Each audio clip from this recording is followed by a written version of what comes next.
হাসিনা ভারতীয় মাগি, অফকোর্স হাসিনা ভারতীয় কুত্তার বাচ্চা, অফকোর্স হাসিনা ভারতীয় বেশ্যা।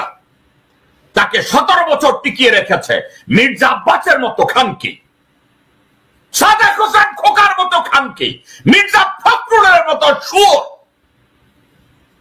আমানুল্লাহ আমানের মতো খানকি, ভারতের নব্য কুত্তার বাচ্চা সালাউদ্দিন, এরা সবাই জড়িত।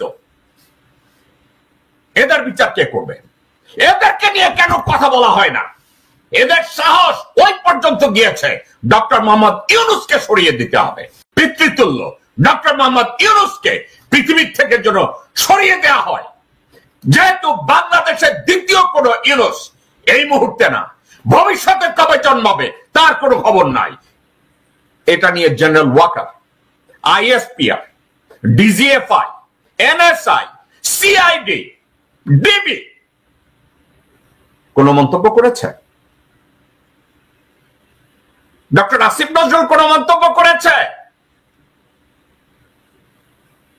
জেনারেল ফেরদৌস, জেনারেল হাফিজ, তারা কোনো কথা বলেছে? তদন্ত হয়েছে?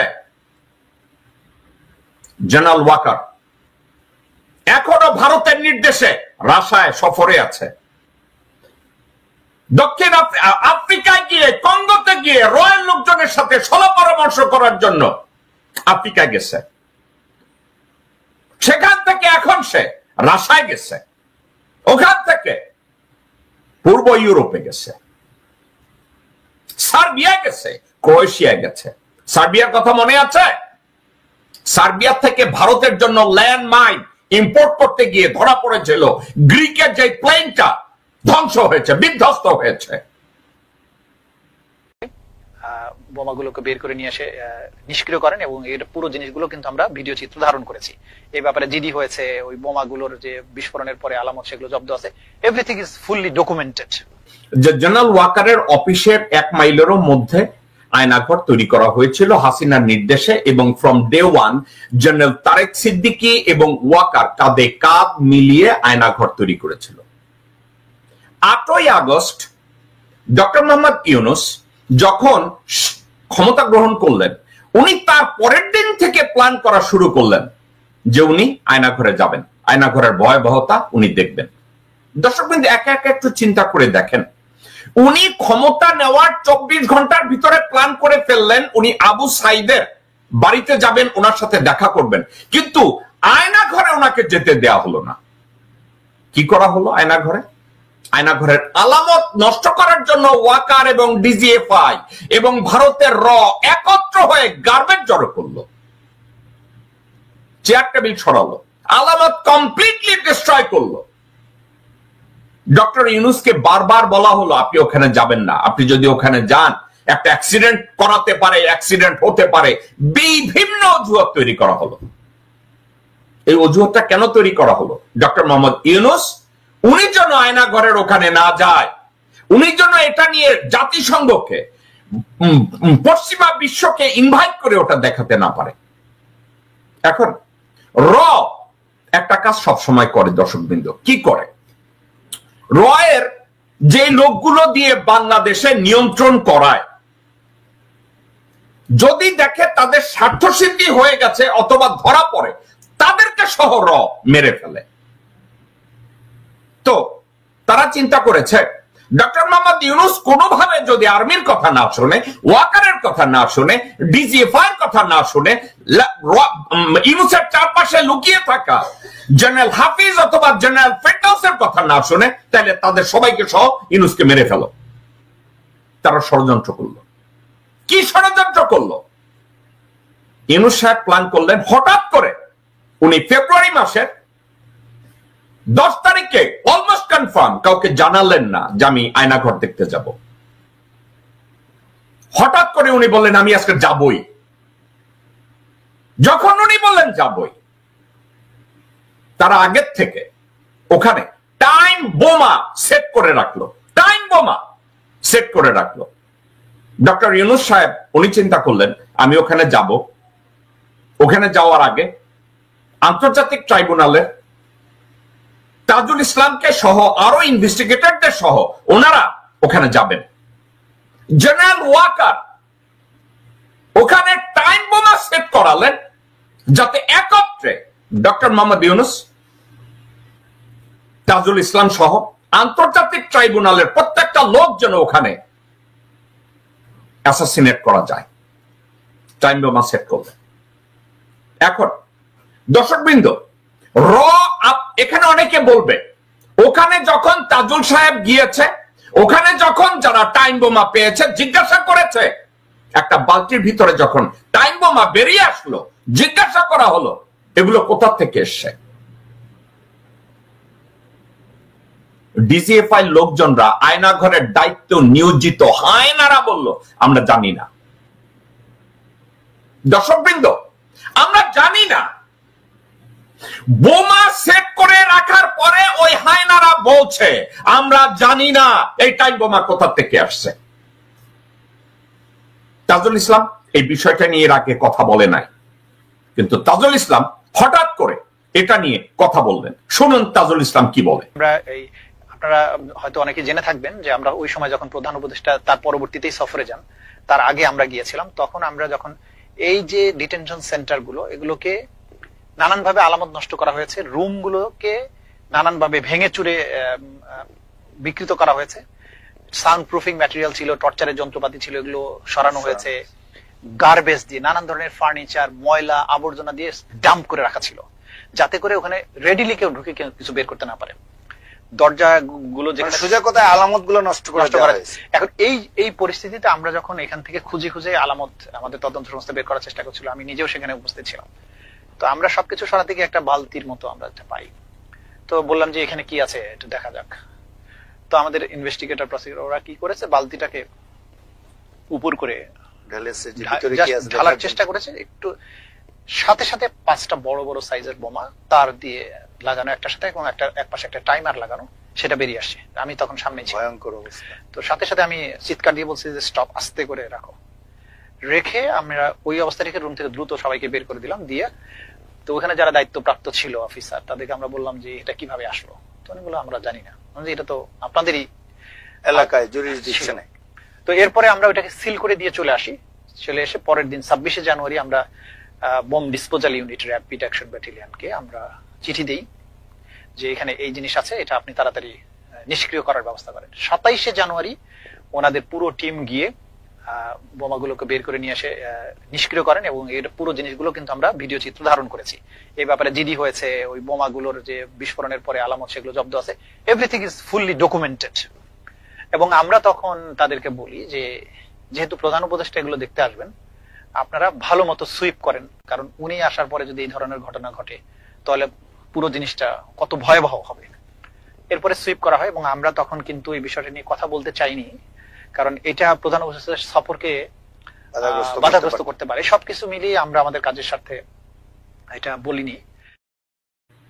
দর্শকবৃন্দ, একটা কথা, আমরা বাংলাদেশিরা কিভাবে লোকজনদেরকে বুঝালে তারা একটা জিনিস বুঝে। জেনারেল ওয়াকার 17 বেঙ্গলের অ্যাক্টিং সিও হিসাবে সোলজারদের সহ দাঁড়ায় থাকলেন পিলখানায়, ভিতরে ঢুকলেন না। বলা হলো আপা নিষেধ করেছে, ঢোকা যাবে না।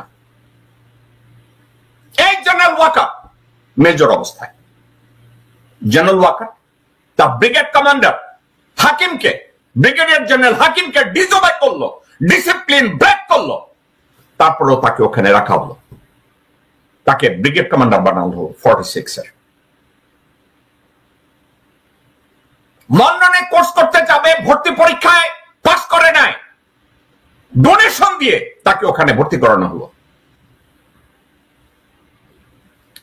ভারতে পাঠানো হলো এনএসজি, ভারতের সেনাপ্রধান, ভারতের প্রতিরক্ষা সচিব, তাদের সাথে 9 বার তাকে ভেটিং করানো হলো, তারপরে তাকে আর্মি চিফ বানানো হলো। ওয়াকারের তত্ত্বাবধানে আজ পর্যন্ত বিডিআর পিলখানার বিচারকাণ্ড সুষ্ঠুভাবে তদন্ত করতে দেওয়া হয় না। ওয়াকারের তত্ত্বাবধানে জনগণের উপরে হেলিকপ্টার থেকে গুলি করে আমার মা বোনদের বুককে ঝাঁঝরা করে দিয়েছে, বাচ্চাদেরকে মেরে ফেলেছে, শিশুদেরকে মেরে ফেলেছে, মাকে গুম করেছে, বাবাকে গুম করেছে, সন্তানদেরকে গুম করেছে, যা প্রত্যেকটা অপকর্মের সাথে ওয়াকার জড়িত। ওয়াকার এবং জেনারেল মুজিব, যে মুজিব বিশ্ববিদ্যালয়ে গিয়ে সারে জাহাজে আচ্ছা গান গেয়েছে, তারেক সিদ্দিকীর গুণ তারা এখনো ওখানে বসে আছে বাংলাদেশের ধ্বংসযজ্ঞ চালানোর জন্য। ওয়াকার বলেছে সে দেশে শান্তি আনবে, এবং কতগুলো অদূরদর্শী রাজনীতিবিদ, অদূরদর্শী লোকজন, অদূরদর্শী বেকুবরা বসে আছে। ওয়াকার বাংলাদেশের সালভেশন নিয়ে আসবে, রাজনীতিতে সালভেশন নিয়ে আসবে, রাজনীতিতে রিফর্ম নিয়ে আসবে। ডক্টর মোহাম্মদ ইউনূস দায়িত্ব নেওয়ার পর থেকে ওয়াকারের ধান্দাবাজি, রয়ের ধান্দাবাজি ধীরে ধীরে প্রকাশ পাওয়া শুরু করলো। যখন রয়ের ধান্দাবাজি প্রকাশ পাওয়া শুরু করলো, তাদের সামনে একটা এলিমেন্টস ছিল। সে এলিমেন্টসটা কি? কোন একটা অজুহাত দিয়ে ডক্টর মোহাম্মদ ইউনূসকে যদি অ্যাসাসিনেট করা যায়,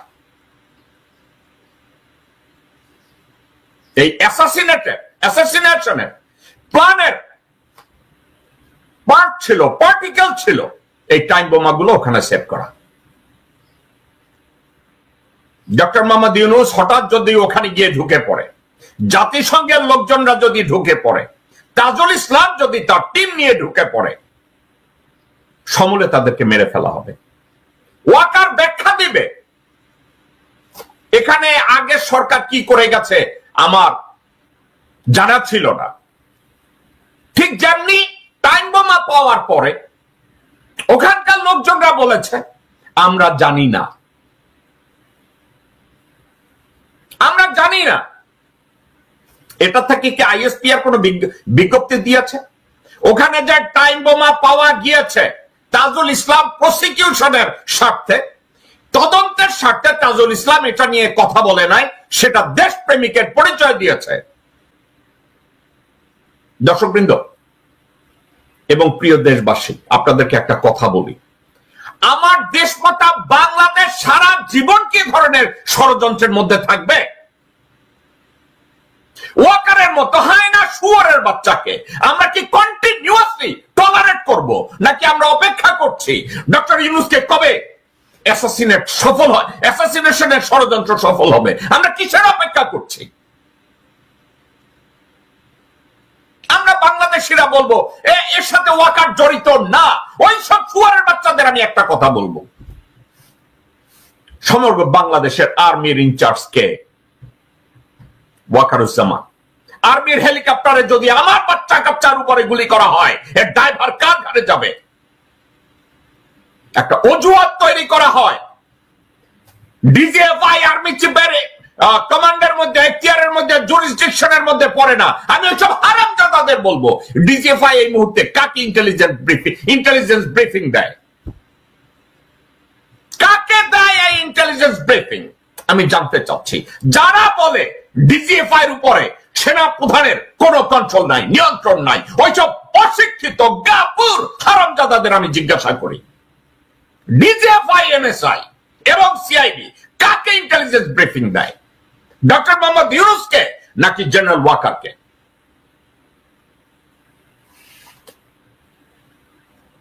অনতি বিলম্বে, এটা নিয়ে আমি বারবার বলেছি, Waker and Chuppo must leave their position or must get sacked by Dr. Mohammad Yunus and the caretaker interim government.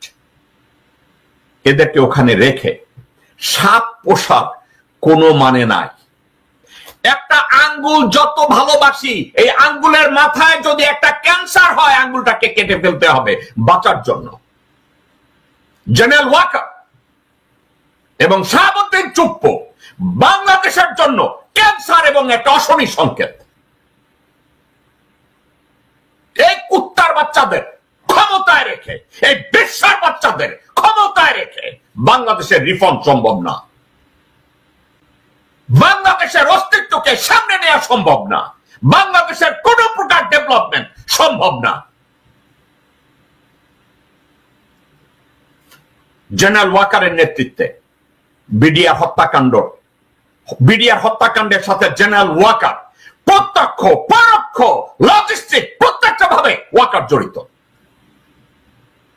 ওয়াকারের জন্য আজ পর্যন্ত সুষ্ঠু একটা তদন্ত বাংলাদেশে হয় না বিডিআর হত্যাকাণ্ডের ব্যাপারে। আয়নাঘর নির্মিত হয়েছে ওয়াকারের সমর্থনে, তারেক সিদ্দিকের সমর্থনে, রয় সমর্থনে। ছাত্র জনতা যখন ডক্টর মোহাম্মদ ইউনূসকে ক্ষমতায় এনেছে দেশের রিফর্মের জন্য, আবার তারা ষড়যন্ত্র করেছে বাংলাদেশকে টেনে হিসড়ে আবার যেন 50 বছর পিছনে নেওয়া হয়। একটা মাত্র টার্গেট, পিতৃতুল্য ডক্টর মোহাম্মদ ইউনূসকে পৃথিবীর থেকে যেন সরিয়ে দেওয়া হয়। যেহেতু বাংলাদেশের দ্বিতীয় কোন ইউনূস এই মুহূর্তে না, ভবিষ্যতে কবে জন্মাবে তার কোনো খবর নাই, ইউনূসকে যে কোনো মূল্যে সরাতে হবে। আমার গায়ে পশম দাঁড়িয়ে যায় আমাদের চোখের সামনে ডক্টর মোহাম্মদ ইউনূসকে অ্যাসাসিনেট করার মতো দুঃসাহস দেখানোর পরে এই কুত্তার বাচ্চা এখনো সেনা প্রধানের চেয়ারে বসে আছে, চুপ্পু এখনো বঙ্গভবনে বসে আছে। আমি 110% শিওর এই ষড়যন্ত্রের সাথে চুপ্পু জড়িত, এই ষড়যন্ত্রের সাথে ওয়াকার জড়িত, এই ষড়যন্ত্রের সাথে আরো কিছু চরিত্র জড়িত। এই ষড়যন্ত্রের সাথে বিএনপির উচ্চ পর্যায়ের কিছু লোক জড়িত, যারা প্রতিদিন সকালে, সন্ধ্যায়, দুপুরে, গভীর রাতে স্রেফ একটা কথা বলে, ডক্টর ইউনূসকে সরাতে হবে, নির্বাচন চাই। এরাও জড়িত। আমরা শুধু কথায় কথায় বলি আওয়ামী লীগের বিচার করতে হবে, গুম খুনের বিচার করতে হবে, ইলিয়াস আলীর বিচার করতে, ইলিয়াস আলী গুম খুনের বিচার করতে হবে, যে ইলিয়াস আলীর খুনের সাথে সরাসরি মির্জা আব্বাস জড়িত। ইলিয়াস আলীর খুনের সাথে আব্দুল আওয়াল মিন্টু জড়িত। ইলিয়াস আলীর খুনের সাথে সাদেক হোসেন খোকা এবং তাদের চালাচামুন্ডা জড়িত। ইলিয়াস আলীর হত্যার সাথে ফালু জড়িত।